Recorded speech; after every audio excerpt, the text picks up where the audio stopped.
Episode 26. Silakan duduk. Anggap saja rumah sendiri. Jangan sungkan. Kalian haus? Akan kuambilkan minuman. Kondisi kalian tidak terlihat buruk. Berdebu, kotor, dan astaga. Pakaian kalian aneh sekali. Kalian pasti datang dari tempat jauh. Tidak akan ada anak remaja di kota ini yang mau berpakaian seperti itu. Seperti model 100 tahun lalu. Sebentar. Akan kuambilkan air minum dan handuk yang basah. Ayah si kecil tertawa. Dia melangkah menuju pintu bulat lainnya, meninggalkan kami bertiga di ruang tengah. Senyap sebentar. Kita ada di mana, Ra? Tanya Ali. Aku tidak tahu. Apakah orang aneh tadi menyebut nama tempat ini? Aku menggeleng pelan. Bagaimana kamu bisa berbicara bahasa mereka? Sally memegang lenganku, tampak penasaran. Aku tidak tahu, Sel. Aku tahu begitu saja. Aku menyeka wajah yang berdebu. Ada banyak sekali hal yang tidak bisa aku jawab sekarang. Ali bergumam sendiri, berhenti menumpahkan pertanyaan. Dia memilih memperhatikan sekitar, lalu beranjak hendak duduk di sofa bulat yang melayang di dekat kami. Dia meloncat. Sofa itu seketika berputar saat didudukinya. Ali tergelincir. Tangannya hendak meraih sesuatu, tapi terlambat. Dia terjatuh ke lantai, mengaduh pelan. Ini tempat duduk yang aneh sekali.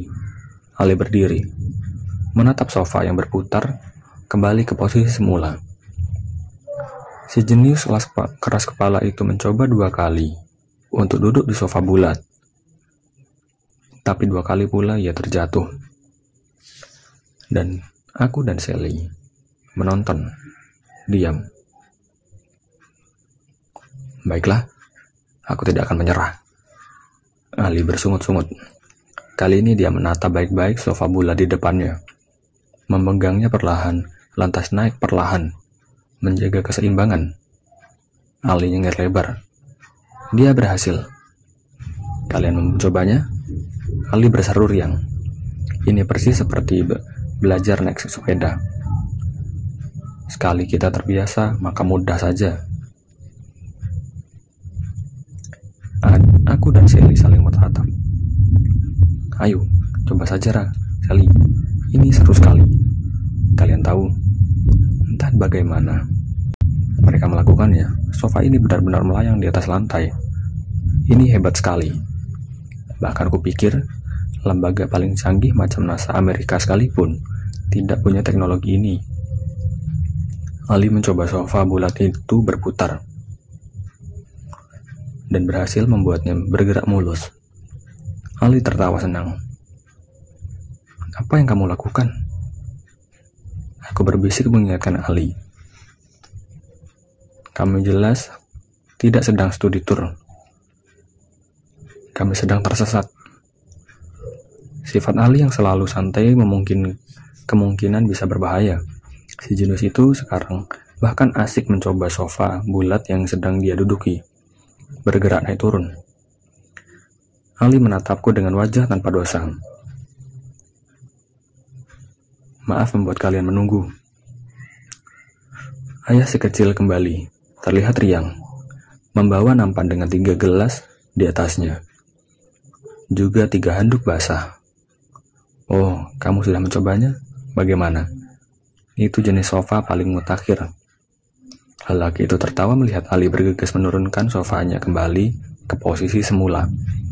Ali terlihat sedikit panik, karena ketahuan menarik turunkan sofa tersebut tanpa izin pemiliknya.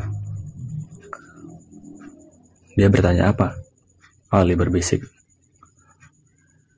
Dia bilang kamu tamu yang sama sekali tidak tahu sopan santun.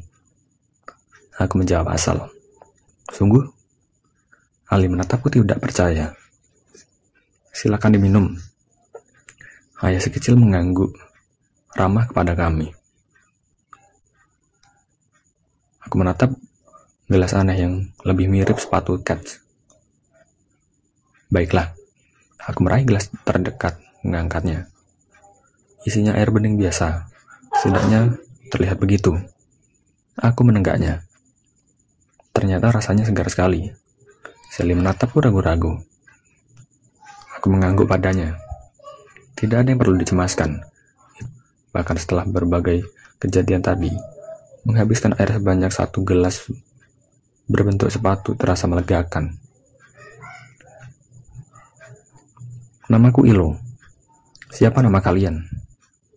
Ayah si kecil bertanya, sambil menyerahkan handuk basah. Aku menjawab sopan. Menyebut namaku, Sally dan Ali. Lelaki itu menggeleng. Nama kalian terdengar aneh. Kalian berasal dari mana? Aku menelan ludah. Ragu-ragu menyebutkan nama kota kami. Sally dan Ali di sebelahku sudah menghabiskan minum mereka. Kini mereka sedang membersihkan wajah dan sekujur badan dengan handuk. Ilo. Demikian nama ayah si kecil itu. Lagi-lagi menggeleng. Wajahnya termangu. Belum pernah aku dengar nama kota seperti itu. Kalian sepertinya tersesat dari jauh. Kami sekarang berada di mana? Aku balik bertanya. Teringat pertanyaan Sally dan Ali sejak tadi. Kenapa tidak kutanyakan saja kepada orang berpakaian gelap ini? Kota Tisri. Kota Tisri? Aku mengulanginya. Benar sekali. Kota Tisri. Kota paling besar, paling indah. Tempat seluruh negeri ingin pergi melihatnya. Nah, apa aku bilang tadi? Setidaknya kabar baiknya, lorong berpindah kalian itu selalu membawa kalian kemari. Kalian pernah ke kota Tisri? Aku menggeleng. Sally dan Ali tetap termangu, tidak mengerti percakapan. Fantastis. Ilo mengepalkan tangan, berseru liang. Ayo, kalian ikuti aku. Aku akan kutunjukkan pemandangan menakjubkan kota ini. Kalian pasti sudah lama bercita-cita ingin melihatnya langsung. Dan hanya bisa menyaksikannya lewat buku kan? Astaga, kebetulan sekali.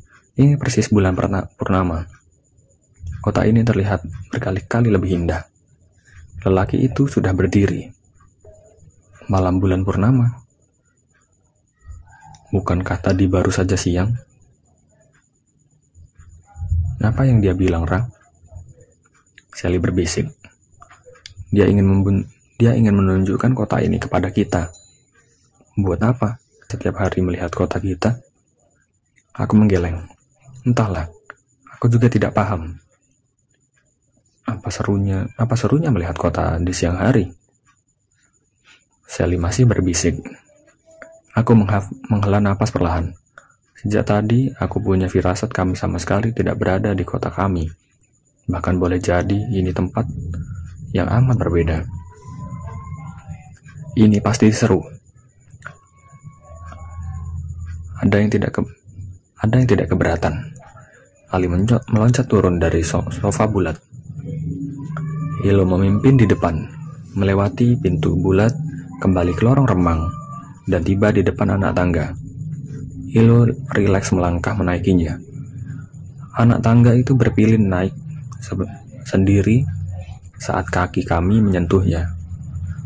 Mungkin seperti eskalator pada umumnya, tapi anak tangga yang kupijak terbuat dari kayu berukir. Tiba di ujung anak tangga, ruangan atas tampak gelap. Sambil bersenandung, Ilo membuka pintu di langit-langit ruangan. Pintu itu terbuka. Cahaya lembut masuk ke dalam. Aku mendongak melihat ke atas. Bintang gemintang terlihat terang.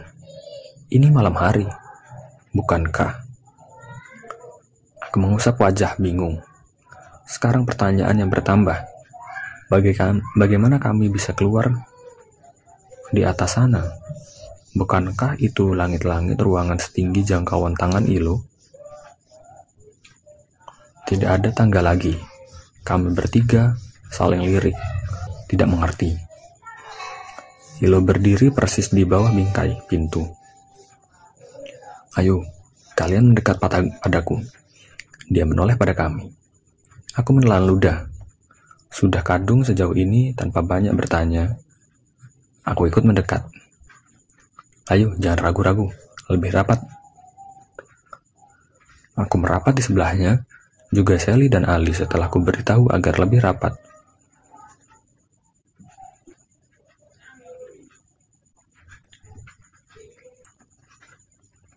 Apakah kami akan melompat ke atas? Terbang? Ilo justru meraih daun pintu di atas, menariknya ke bawah.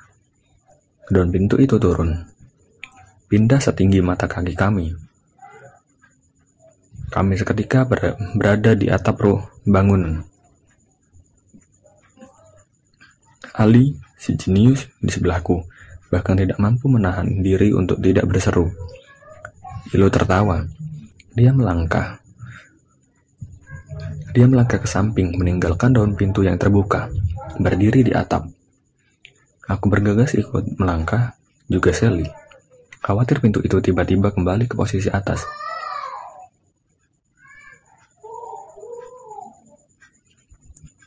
"Kamu tidak mau tertinggal di bawah sendirian, kan?" Ilo menoleh ke Ali yang masih sibuk memeriksa. Wajah Ali bersinar-sinar. "Bagaimana caranya daun pintu itu bisa turun? Apakah seluruh atap bergerak naik turun? Atau daun pintunya saja?" Aku bergegas menarik lengan si jenius itu agar melangkah ke atap bangunan. Setelah semua berdiri di atap, aku melongo ke bawah. Lantai ruangan kembali terlihat jauh. Entah bagaimana caranya, daun pintu itu sudah kembali ke posisi semula. Selamat datang di kota Tisri. Ilo berseru lantang. Aku mendongak, mengangkat kepala menatap ke depan. Aku menahan nafas, mematung. Ini sungguh pemandangan yang membingungkan. Aku pernah diajak papa dan mama pergi ke restoran yang berada di lantai paling atas gedung yang paling tinggi di kota, melihat seluruh kota, tapi malam ini yang aku lihat jelas bukan kota kami. Tidak ada hamparan gedung-gedung tinggi, tidak ada pemandangan yang ku kenal, pun bangunan yang kami naiki ini bukan rumah, bukan apartemen seperti kebanyakan. Bentuknya seperti balon besar dari beton dengan tiang. Di sekitar kami, ribuan bangunan serupa terlihat memenuhi seluruh lembah.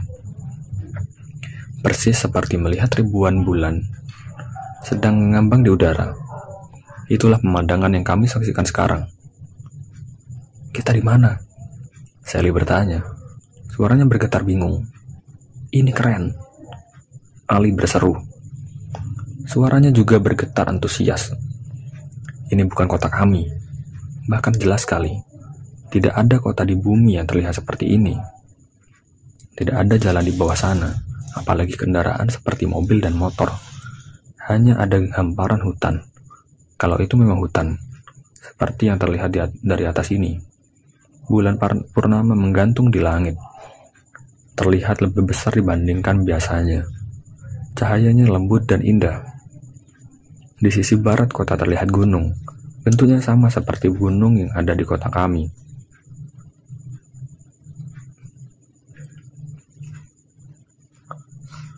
Juga pantai di sisi timur. Itu sama. Tapi hanya dua hal itu yang sama. Sisanya berbeda. Berbeda yang tinggi terlihat dari kejauhan.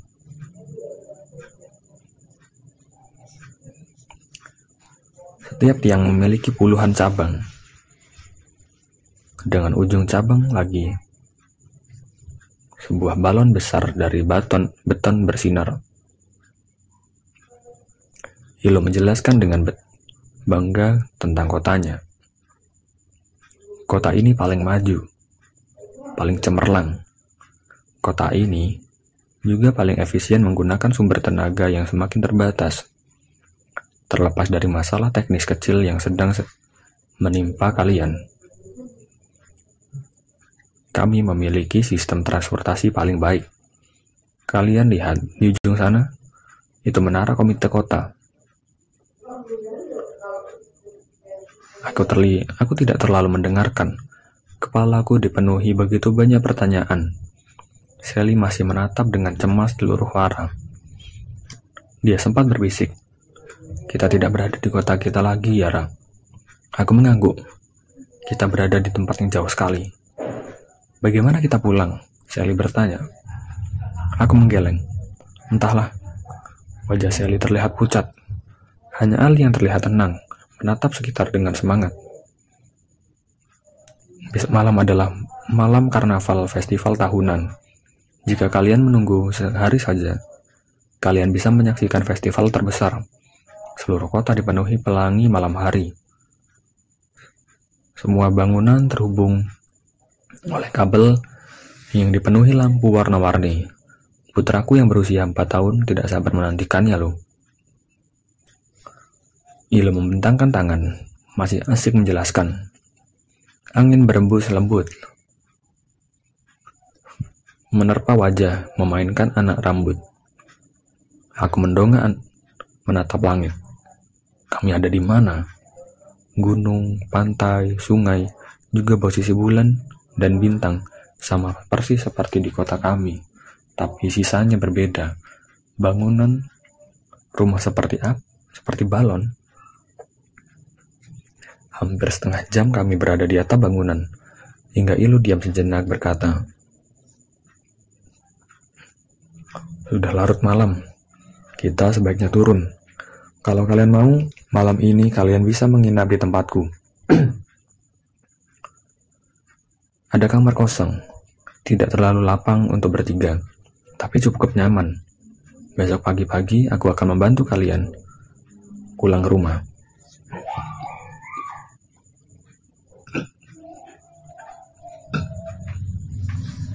Kami bertiga tidak berkomentar. Aku mengangguk. Ilo membungkuk. Dia membuka daun pintu di atap. Lantai ruangan di bawah terlihat mendekat. Dia menyuruh kami melangkah masuk. Kami bisa melangkah dengan mudah. Ilo melepas pegangan ke daun pintu. Daun pintu itu perlahan kembali ke atas. Langit-langit ruangan kembali tinggi. Ilo menutup pintu. "Ini keren sekali, Rang." Ali berbisik padaku. "Jika semua pintu bisa ditarik begini, di sekolah kita tidak perlu repot kemana-mana. Tarik pintunya mendekat, kita tinggal melangkah masuk atau keluar. Beres." Aku tidak menanggapi celutukan Ali. Ilo memimpin di depan. Kami diantar menuju pintu bula di lorong lain. Itu kamar yang besar. 2 kali lebih luas dibandingkan kamar yang si kecil. Kalian bisa menggunakan kamar ini. Ada beberapa pakaian yang kalian bisa gunakan di lemari. Beberapa sepertinya cocok. Ini dulu kamar si sulung. Dia masuk akademi di kota lain. Usianya 18. Jika kalian butuh sesuatu, kamarku ada di ujung lorong satunya. Selamat malam anak-anak. Selamat malam. Aku mengangguk, menjawab sopan. Ilo menutup pintu, meninggalkan kami.